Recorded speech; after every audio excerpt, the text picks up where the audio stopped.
So I was thinking about doing a preview of the first chapter.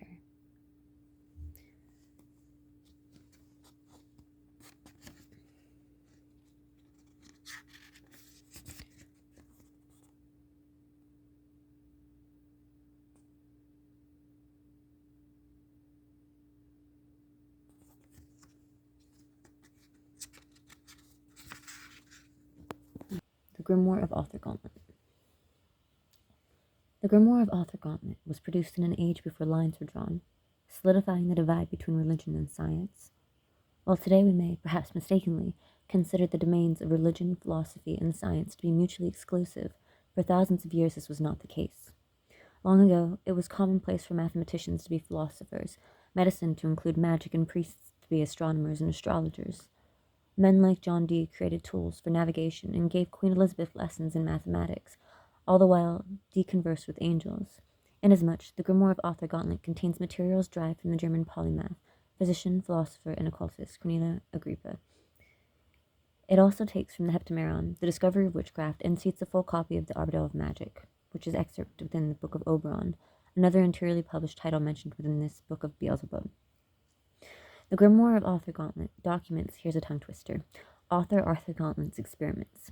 It is highly suggestive that he was a working magician due to the infusion of rare notions and ongoing adjustments, including the unique attributes of his magical circles, which, despite their unusual size, are somehow not seen within other grimoires.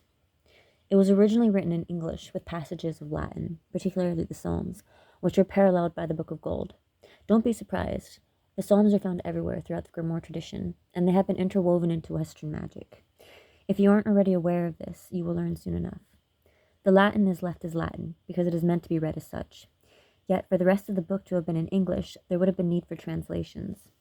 The Arbiter of Magic itself was not officially translated into English until 1655 by Robert Turner, whereas the publication of the Grimoire of Arthur Gauntlet came about in 1630.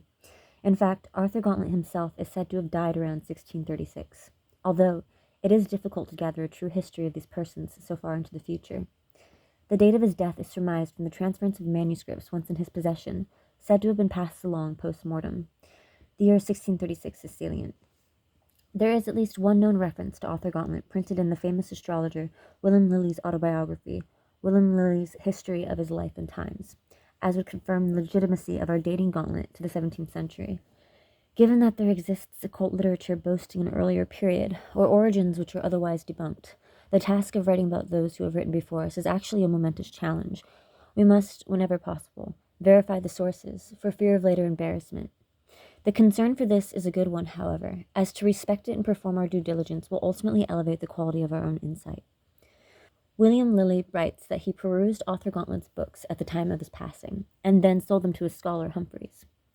He writes that Arthur Gauntlet, while living, professed himself a psychic, but Lilly seemed more interested in Gauntlet's speculatrix.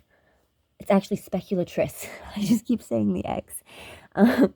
A woman named Sarah Skellhorn, whom he writes had a perfect sight, and indeed the best eyes for that purpose he ever did yet see.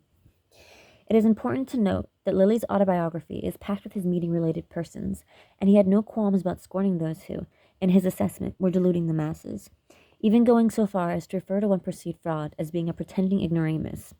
By comparison, his commentary on Gauntlet's speculatrice is of definitively high praise. And while considerable emphasis has been placed on Lilly's regard for Gauntlet as being a very lewd fellow, he frequently used the adjective lewd throughout his personal narrations. In one example, while writing about a man called Windor, Lilly declared that he had many good parts, but was a most lewd fellow. This description, therefore, is not necessarily the dismissive defamation it was taken for. It just seems that he had no affection for Gauntlet. Absolutely, we should still consider the kind of man who would have such a talented speculatress at his employ. What is interesting about the Grimoire of Arthur Gauntlet is that the parts of it which were translated into English were not lifted from the English editions, as those would not be distributed until after Gauntlet's death. The Arbitel, which we've mentioned, was not the only work translated within Gauntlet prior to the release of its official translation. See also the Occulta Philosophia, English translation 1651, the Heptameron, English translation between 1654 and 1665, and the Fourth Book of Occult Philosophy, English translation 1655. Furthermore, the translations present in the Grimoire of Arthur Gauntlet deviate noticeably, with room for human error. This was quite common. Practitioners frequently translated texts with less than stellar skill. But what makes Gauntlet's translation special is that, in some cases, they included content that was omitted from the published copies, such as the Seal of Secrets. This would indicate that Arthur Gauntlet may have had access to extinct drafts preceding their publication. Indeed, it is known that Agrippa's early drafts, which were once in circulation, had differed greatly from their final forms. It is safe to say that closer to this era, Gauntlet may have gained similar copies of other documents. Okay, so I'm going to break from the book for a second, just to warn you that I might mispronounce some things, particularly like demon names and so forth. Some of these are really old, and you can't just Google their pronunciation. Like, nothing comes up. So I'm just kind of winging it. Presuming. Gauntlet was inclined toward the use of circles rather than triangles in his conjurations, as he primarily worked with angelic divinities. But there are nonetheless a multitude of demons mentioned in the grimoire of Arthur Gauntlet. Among these are Teltrion, Satan, Lucifer, Boethion, Beelfares, Spirion, Marion, Dantalion, Baron, and of course Beelzebub. Curiously, Arthur Gauntlet had a habit of alternating his spellings of the same demon's names, but this effect is observed in related ancient grimoires. Religious historians and students of medieval literature have long since been concerned with the possibility that certain texts were foremost carried by word of mouth, accounting for at least some of these strange transformations. But the metamorphic nature of demonic names is especially fascinating. I struggled with it myself while writing this book, and because I am taking from a myriad of sources, Beelzebub, Beelzebub, may in some lines be Beelzebub, Belzebuth, and so on. In the case of Dantalion, there is Dentalion and potentially Donskian, both of whom Gauntlet refers to as being princes, although there is some discrepancy as to whether they are one. Both Dentalion and Donskian are paired with Sathan, Sathan, and Lucifer, much like Denscallion in the Cambridge Book of Magic, another title that was meant to be mentioned within this book before it broke away from Overman. Both are described in much the same way, but some might disagree, asserting that Donskian is not Dentalion, who is clearly Dantalion. Oh, and the spellings, it's Dentalion from the Grimoire of Arthur Gauntlet, and then, of course, the Ars Goetia is Dantalion. Resuming the book. They may cite that, according to the Ars Goetia, Dantalion is a duke, while this Donskian fellow is instead a prince. Yet, in the Grimoire of Arthur Gauntlet, Arthur calls Dentalion a prince as well. In one variation of a spell, he writes that Donskian is the prince who expelled Adam and Eve out of paradise. And in another, he writes that Dentalion was the prince who caused Adam and Eve to offend in paradise. It is clear that Arthur Gauntlet himself thought of them as deeply intertwined, if not identical. And the same is prevalent well before our before our modern understanding. Yes, Dantalion can be seen elsewhere, declared then as being a prince. Refer to Prince Dutalion, Deutalion, as broached in reference number EMUS 173, a manuscript in the Bodleian Library, dated to the early 17th century. Passingly, I might add, the illustrated circle for this spell goes on to read as Dentalion, Dentaleon, again actively morphing before our eyes, because his name is quite alive. Gauntlet did have unique notions and translations, but we must circle back to Beelzebub, for whom Gauntlet alternates between Beelzebub, Belzebub, and Beelzebub, Belzibub. I confirmed with the author Rankine, who published the 2011 edition of the Grimoire of Arthur Gauntlet, and all of these disparities remain true to the original archive. There is, within the Grimoire of Arthur Gauntlet, an experiment to gain the love of a man or woman. This is the first experiment we will write about, as it makes our theorizing as to the identities of Donskian and Dentalion relevant to the subject matter. There are 3 forms of a singular experiment, with slight modifications. The first is with Satan, Satan, Lucifer, and Donskian, so that we may speculate that Donskian is another name for Donciation, from the latterly written Sloane MS 3824, and perhaps the Book of Oberon's Tantavalerion, who is headed over the same indistinguishable trinity of devils as being the emperor of all spirits. Tantavalerion is also paired with Satan, Beelzebub, and Lucifer in the Book of Oberon, and is already a perversion of Cantivalerion. It does appear as though the spirit's name is alive and in constant mutation. It is possible that the name Dantalion emerged from the blending of Donciation and Tantavalerion as he wormed his way back into our midst. Johann Weyer, the author of the Pseudomonarchia Daemonon, confessed that he had withheld critical information, the likes of which he deemed too dangerous, in an effort to inhibit unschooled would-be practitioners from implementing the craft. Dantalion appeared in demonology before Weyer, and somehow the spirit managed to find his way back to us, under the guise of many names, as would befit our charming Duke of Faces. Conjecture aside, a copy of the experiment is repeated a second time, with the name Donskian swapped out for Dantalion, who Gauntlet describes in a concomitant manner, calling Donskian the prince who expelled Adam and Eve, and Dantalion the prince who caused Adam and Eve to offend in paradise, with both presented as major powers alongside Satan and Lucifer. The third version of this experiment inserts Beelzebub in the place of Donskian or Dantalion, thus completing the trifecta of Satan, Lucifer, and Beelzebub, as would be a conglomerate under Tantalaverion in the Book of Oberon. With minor distinctions, the experiments are much alike. The first, with Donskian, requires only a day's time, but quite a lot of gold. The second, with Dantalion, takes 3 days and incense. The experiments are as follows. Please contemplate how they compare and contrast. So I'm thinking I'm not going to read the spells because there's like a lot of monologuing in it. And I don't really want to be all like, oh Lord Jesus Christ, like I don't really want to do that. So, what do I do? Do I skip over the entire spell? Okay, so I'm going to skip over the spells, but I'm going to read the, like the commentary that comes after for each of them, because the first 3 are all within the chapter for Author Gauntlet. So there are 3 spells here in total. I don't really want to go through and read the entire scripts for them because there's a lot of things that you say out loud. So skipping over the actual spell, the first spell is to gain the love of a man or woman, first using Donskian in a single day. We're skipping past the actual spell. And here's what I wrote about the spell after. While we have rewritten some of the descriptions here to make them more comprehensive to the modern reader, leaving no cause for confusion or a need for questions, although the quoted section about the time you be in your work might cause mild confusion, you can thank my sudden need to publish for these shortcomings. We took care to convey the same instructions as had been given by Author Gauntlet. The spoken orations, too, must abide the hand of Mr. Gauntlet and what he had commanded. That being said, it is more than possible for the reader and practitioner to adapt these addresses in order to coincide with his own system. For example, it is not obligatory to call upon Jesus Christ to implement the same spell. But that was the craft of the times. It is our duty to accurately transcribe the writings of Author Gauntlet, but it is within your rights and your ability as a practitioner to make them your own and to call upon the powers of your choosing. As this book is a history, it is not meant to supply active and up-to-date guidance, but I cannot, in good conscience, send an army of fledgling practitioners forward to perpetuate the divinities of Christianity, without first notifying them that there are other methods. Proceed at your discretion, as it is unlikely for us to repeat this instruction. Once is enough, yet necessary. Since this book is a history, the integrity of its history must be wholly preserved.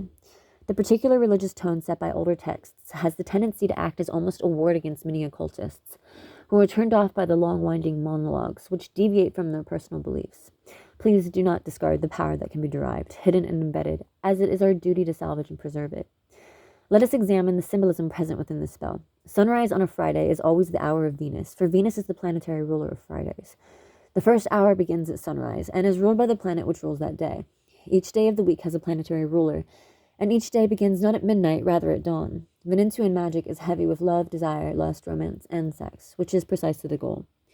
What this spell is doing, therefore, is utilizing the supercharged hour and day of Venus. You might not realize, however, that the demon Dantalion himself would later be connected with Venus, as a consequence of his future stratification as a goetic duke.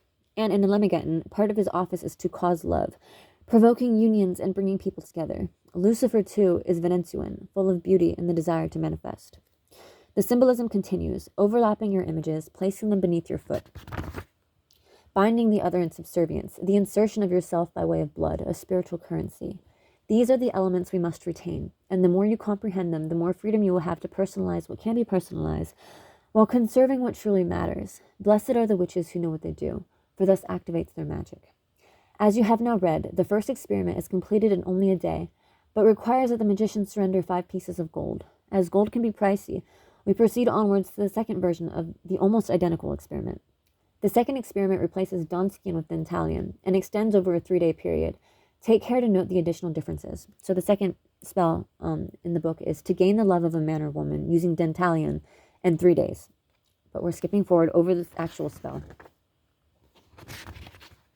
Ooh, a spider. Ooh, a spider. Hi, spider. Sorry, that's not in the book. Okay, I have to break away again to say that, to apologize again for my pronunciations. Thou lift up the gates, O ye princes, and be ye lifted up, O you everlasting gates, and the King of glory shall come in. Amen. Finis probat est. To translate, finis probat est is Latin for the end proves it, and it obviously refers to finality. This could be a manifestation like so mote it be, the invocation is over and now it will be done. It could also mean that the writer has had success with this item, and in other places you may see probatum est, which means it is proven. In the original manuscript, while there is no period after finis, probat is nonetheless capitalized, so that it reads capital F-I-N-I-S, capital P-R-O-B-A-T, est. This makes it more likely that it may read the end, it is proven, as with probatum est, it is proven. As prefaced, the second experiment does not make use of gold, but calls for incense and a longer timeline. We have drawn your attention to the Venezuelan aspects of these experiments, and must do so again with the requisite of sweet odors. Each planetary alignment brings with it a chain of correspondence, often to much benefit when one is writing his own rituals. Venezuelan correspondence include aphrodisiacs, certain woody incense, such as sandalwood, and sweet odors like rose. Remember that Venus is all about sex and attraction, as Venus herself is a Roman goddess of love and beauty. Frankincense is derived from boswellia trees, which are acclaimed for their heroic ability to grow in unforgiving conditions. In modern magical traditions, it is used for cleansing, but frankincense is among the oldest documented magical resins. It is popular in the clavicula, the Grimorium Virum, and even the Bible. The wise men made a gift of frankincense at the birth of Jesus Christ, and it is mentioned repeatedly in the Old Testament, as well as in the Talmud. This means that frankincense is beloved by magicians and used in rituals for Judaism, Catholicism, and Orthodoxy alike. Another difference is the use of the middle finger rather than the pinky. The first experiment asks that you take blood from your little finger. The habit of drawing blood from the little finger is promulgated by the Grimorium Virum, but we will write about that soon enough. This is done upon announcing that the pinky is the finger of Mercury. I imagine that the explicit mention of which finger to draw from could indicate that it was chosen with deliberation, but the intention of the middle finger took more digging. I have an answer for you, but first we must build suspense.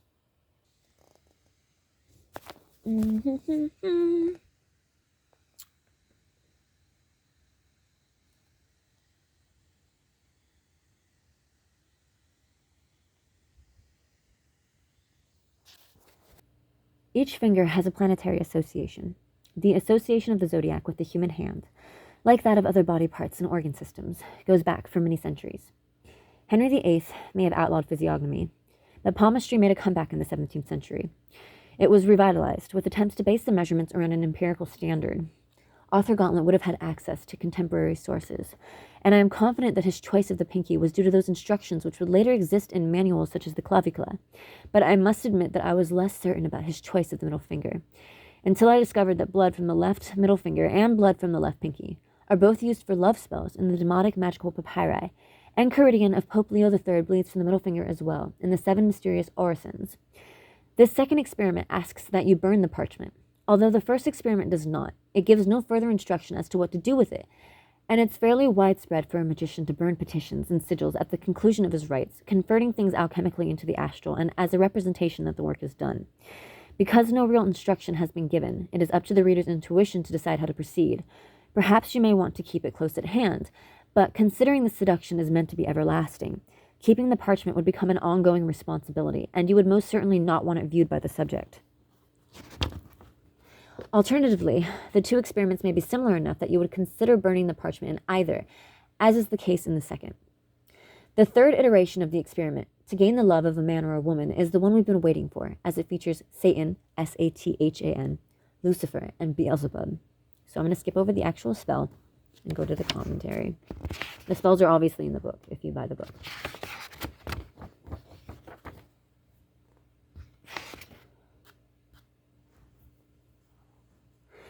The third experiment writes, after having said this at dusk on the final day, put the parchment away for thy purposes sped. This means at dusk on the third day, having said the invocation, put the parchment somewhere out of sight and mind, for your ritual is completed. There are no after instructions for the parchment in the first experiment. In the second, you are told to burn it. In the third, should you follow the book, Gauntlet tells you to put it away. I have already reviewed the issues with this. My personal recommendation would be to burn it for all three. The Grimoire of Author Gauntlet contains 2 more spells with mention of Beelzebub. One is for money spent to return, which means that the money you spend will come back to you, a rather clever way of ensuring that you continually receive money and that it stays in healthy circulation. It goes as follows. Maybe I'll read this one because there's not like a whole lot of monologuing. Yeah. To make money spent to return. To make money spent to return, construct a purse of a moleskin and write in it Beelzebub, Zetus, Caiaphas with the blood of a bat. Caiaphas, Caiphas, is a corruption of Caiaphas, Caiaphas, the high priest who, according to the gospel, charged Jesus with blasphemy and organized the plot to kill him. We are unsure what Zetus may be, but when written by Gauntlet, it was not capitalized. Capitalization itself was not standardized in the 17th century, which is why the nouns are all over the place. It's possible that it was a misspelled word which we no longer recognize, but your guess may be better. Now, a purse of a moleskin may sound bizarre, but prior to the ending of World War II, moleskin was a fashion for British high society. At its crest, the US was importing over 4 million moleskin pelts a year from the UK. I must warn you, though, that there is a cotton fabric which is also named moleskin. This is inauthentic and not what the ritual calls for. Some people think that blood of a bat is in code. But blood as an ink goes back to the Greek magical papyri, and specifically bat's blood is in hygromantia, which is the absolute foundation of ceremonial magic. Next, lay a good penny on the highway for the space of 3 days and 3 nights. It is our belief that a good penny is an unblemished small coin in the magician's mother currency. Ved et veni. After 3 days and 3 nights, and as you retrieve the coin from the road to put it into the moleskin purse, say, Ved et veni. The meaning of this is Latin for go and come, for you wish for money to return. The third experiment in the Grimoire of Author Gauntlet, with mention of Beelzebub, is to turn oneself invisible. My personal belief is that experiments to become invisible are not entirely literal, but are done to make one less noticeable. These can be performed by anyone who wishes to be left alone and to draw less attention. There are several demons with this office, such as Foras, Baal, Balaam, Astaroth, Glaciolabalos, among others, and in the Grimoire of Author Gauntlet, there are again several experiments with invisibility as the ambition. I found 4 different charms as I perused. However, each is unique enough from the rest that I will only mention the one, as Beelzebub is not associated with the others. To go invisible. This experiment says to take the water of fennel, which could be water that the fennel plant has been steeped in. Fennel as a plant is also used for tea. The tea is usually made by soaking the seeds in hot water.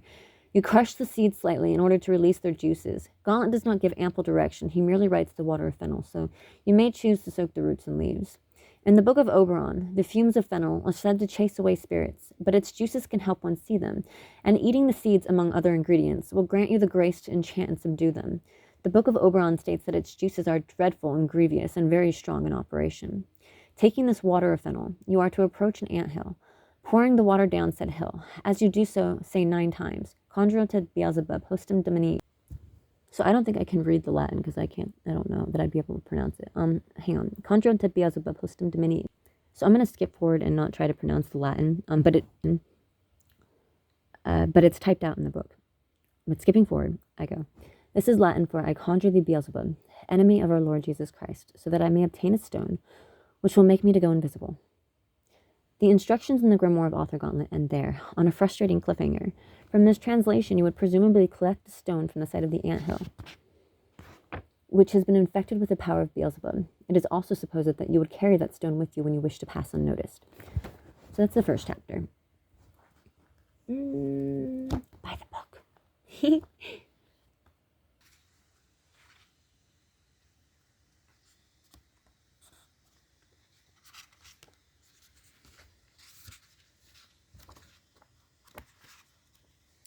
It is strange to realize that 3 years ago today, which was June 3rd, not today, June 3rd when this was published. It is strange to realize that 3 years ago today, Armada dreamed that she would be asked to write the Devil's Codex, and here we are with Armada's Book of Beelzebub. Okay, so, yeah.